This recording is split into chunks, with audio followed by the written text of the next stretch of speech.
Welcome everyone to today's Meet the Wine Critic, together with me, Alexander Emerén, from RareWine Invest, Sweden. And today I'm sitting here with a very special guest, it must be said. It's a pleasure to having you here, Mr. Richard Juhlin. Thank you. Thank you. Wonderful to be here. Good to hear.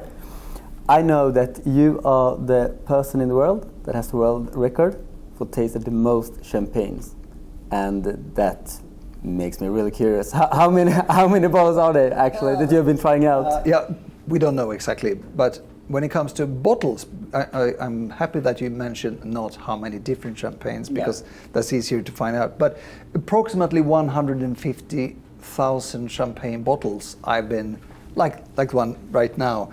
There's an estimate, something like that, because there are many bottles which I retasted, tasted the same one a lot of times, but different ones. We're getting close to the 14,000 now. Wow. Yeah. That's amazing. Yeah, it's amazing. Amazing number. Yeah. And we're sitting here with another bottle today. Yeah, I had it once before, so it's not a new one, but it's a really great one. And I just heard the price, and it's what? Did you have the right figures? Because it's a great vintage. It's the 08. It's the old vines from the best village of all for Chardonnay, and it's a very, very good. I wouldn't say one of the absolutely best, but a very good producer in the village, Luminil, Pierre Moncuy. So a good start after lunch. Yeah, exactly. Shall we just have a little sip? And maybe you can. How do you approach such a glass of champagne? If you just can give some small advice from your experience. For me, it was important to have one sip before we started to speak, because it's impossible to have full focus when there's a camera at the same time.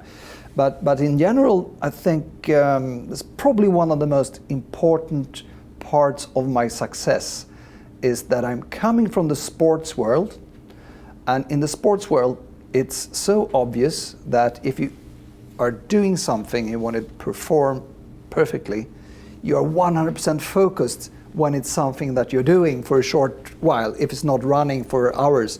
If it is to perform a hit in golf, or a long jump, or a strike in football, it's a question of parts of seconds or just a few seconds. So the focus must be 100% at the moment. And it's the same for me each time when I taste a new wine. It doesn't need to be champagne, because the procedure is the same. I don't do it when people are speaking with me, for instance, or I'm thinking about other things. I skip everything, and then I do the full procedure, and I don't think so much about the techniques. Of course, I have the perfect technique, but my mind is always very focused and very open to the impressions that I receive. That's the most important thing. Then there are technical details in how to think and so on. But over those at least, let's say 20 seconds at least, I need to make a perfect tasting of every new glass of champagne that I taste. Wow. And in terms of experience, which you definitely have a lot of, you have been a professional in champagne since 1998. That must be the dream job, earning money by drinking champagne. To try to sum it up, I would say it's rare, it's still rare, but it's becoming more and more people who can do that, who can live on their knowledge concerning wines and champagne in particular. Why? Because the interest is so much higher and bigger. The champagne world is growing, and there are so many new producers, so many things to learn, and there are so many people who want to buy the great champagne. That's why you are here in this business. And because of that, there will be more and more people who can live on this passion. And for my own sake, there's a combination between, I have a special talent, which is a super sensitivity connected to the memory. So I have some kind of photographic memory for smell, which I, of course, didn't know about before I did this. It's not what you discuss with other people. To have this kind of approach to champagne, I was the first. There were a lot of people who were working as wine journalists, even one or two, especially English people, who were specialized in champagne. And of course, they wanted to learn more, but they did it in a more traditional way. They were reading, they were tasting, drinking, but they didn't look behind in a way that, with this extraordinary curiosity that I had from the start. And also, there were so many fields that people didn't know about. So, and I was very happy coming from Sweden, because Sweden was a very uninteresting country for wine producers all over the planet, because we were too small clients and we didn't make any wine, we didn't have any knowledge ourselves. So, and that was an advantage for me, because I was not treated the perfect way when I came.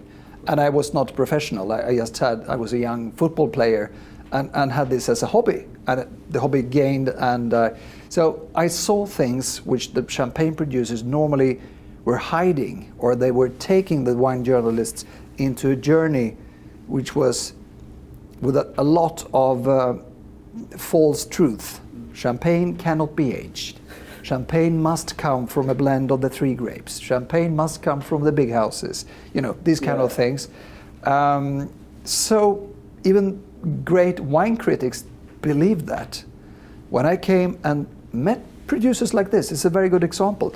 A small grower having grapes in one of the 17 Grand Cru villages, one of the best, and produce something very, very clean, very special, very terroir-driven. That was a no-go for people around in the wine world. Today it's almost the opposite. People are looking more and more, perhaps too much, after just singularity, pure expressions of a single vineyard or a grower, when the big houses can produce some extraordinary blends as well. So you kind of like find the gap in the market. Yeah. Where you fit in quite well then. Yeah, for sure. Is that also where the idea came from the beginning? Why you actually started to do what you do, or where did this idea come from the beginning? It's not why it started, but it was one of the things that I realized in my journey that made I was more and more convinced that I want to learn people more, I want to educate people. I got this mission, saw that, hey, these growers, look at the price, the bargains you could get from some great growers from Grand Cru and Premier Cru villages. That was definitely one thing. The ability to age, tasting old champagne and see no one is buying those in auctions, but they become even better when they're 30, 40 and sometimes 50 years old. Those kind of things gained my interest, and I felt there was a gap, there was a lack of education. I think the major reason for those kind of things that we are into right now is this paradox between champagne as a party drink, this very exclusive, very expensive, very special, almost not like a wine, that it was separated from all the others. And at the same time, the lack of willingness to learn about it. When you spoke about Bourgogne and Burgundy and Bordeaux, everybody was looking at different chateaus. Yeah, exactly. They were sitting like this, not smiling. But when it came to champagne, the same people were drinking this more in bad types of glasses, too chilled, too much, too cold, and so much connected just to the pleasure without thinking and no analysis. And this big gap between these two worlds, champagne's been gaining a lot of the money coming into the champagne industries, coming from the lifestyle connection with champagne, and of course that should always be there. But what I've been doing very much is to bring it into the great world of wine. And of course it's where it should be. And when you start to look upon champagne in that field, you see that there's no wine in the world which is better. There might be some others in other categories which are equally good. But if you look at the best wines in the world, champagne is really on the number one for me. But at least one of the three that is always among the top. But what about if I would like to be the next one, the next Richard Juhlin, not only in Sweden but all around the world. Yeah. Can everyone do it, or No. Okay. You can't. But I think that there will be. I think that probably the most. What could be done? There is an advantage for the one who wants to take over after me. It is that I'm not that known in. I don't have that many followers in social medias. You could definitely be one, especially in the Asian countries, to cover the world in a much broader way than I've been doing. You can definitely quite fast with the right kind of money, the right kind of investments, and so on. You can cover the world with knowledge in a far better way than I ever succeeded, and I think that will pop up very soon. At the same time as me or after me, I don't know. But when it comes to the knowledge part, there's also, you can come up to the same kind of knowledge. It's rare to get it because you need to work for a very long time. The thing which is impossible to do, it is to reinvent the wheel. Because I found so many things which are things that was not found before, and it's not as much to be found. Okay. That's probably my biggest advantage. Is Richard already found that back in 2008. He wrote that. Yeah, he saw that phenomena. That even if champagne is changing all the time, there is for sure truth that I found. I think that's one part which is an advantage for me. Yeah. The other part is this talent, this approach. The approach, there's so many who've been starting to follow me. I have some good example, some really good friends who've been tasting a lot with me, and they are adapting my kind of thinking, and they are tremendous tasters. So you can copy a lot, and if you have the time, the passion, and the financial strength behind you, you can do a lot. And you can follow and see all the new things that are happening in the champagne world, for sure. Follow that. And I think no matter if it's one or if it's 10 people who are leading, it will be, from now on, there will be people finding the things that are interesting to find in the champagne world. Even another group of very important people is the producers, because they used to be very narrow-minded. They know what they were doing themselves, didn't even look at the neighbor. Today, the community of Champagne, they are looking at each other, they're tasting each other's wines, they're sharing experiences in an absolutely new way. And the knowledge they are sitting on is the best. That's most of my new knowledge that I obtain is coming from them.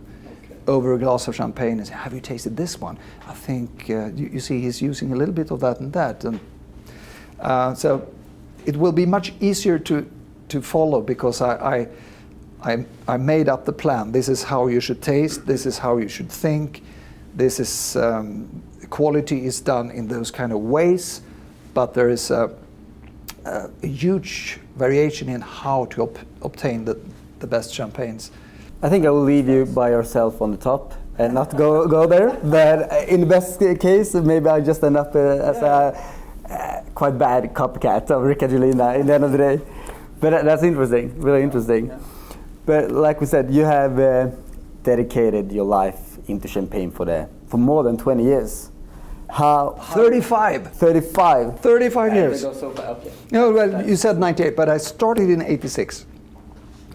So in 86, I fell in love with champagne, and I was reading as much, I was tasting as much already then. It was in 98, I skipped my job as a sports teacher. To become professional. Yeah, exactly. But before that, I was even as passionate as well. Wow. Since 86. But but let's, if we just take a look at like the last, it doesn't matter, 20, 30 years, how have you experienced that the champagne market has developed during these years? Especially the last 10 years, that's so different. The biggest difference is actually that the ecological, biodynamical, or natural wines, no matter what label you put on them, but the work in the vineyards and the amount of oak barrels. When I started, there were 3 producers, 3 houses, Alfred Gratien, Boulanger, and Krug, and a few growers like Anselm Solos just started with it. But otherwise, oak barrels were in the beginning of the 60s, then they were out from all the others. Now they're coming back. The lower dosage, that's another thing. And single vineyards. And how I can see this so clearly, I would say the biggest revolution is this year. Because every year, before I went down to Champagne most of the time, and I was traveling around, it's very time consuming to go from producer to producer with all these thousands of producers you have. So today I taste the majority of the wines at the same table in my own glasses, have everything sent. I taste them in groups but blind, so I really can judge them in a correct way. But when I receive them and I should write in for my own computer base, the tasting library in Champagne Club, today I can look at the back labels. It was 3 years ago, it was rare. Now it's 95% who gets information on the back label. And the information is, I would say, every second bottle made in oak barrels, very low dosage, ecological, biodynamical. I know the figures are not 50% or 60%, but from the ones that I receive, and it's around 1,000 different champagnes that pops up in a year, it's so different. And when that started, let's say 10 years ago, when you had some of those producers, they were not very good. Most of them working that way had over-mature grapes, lack of terroir, which is completely the opposite of what they want to show.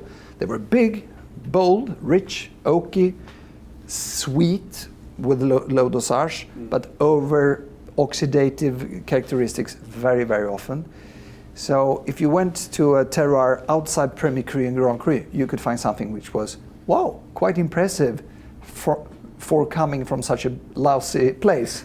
But when you came into places like this, it was a disaster. It was more like, why did they kill this beautiful terroir and the purity?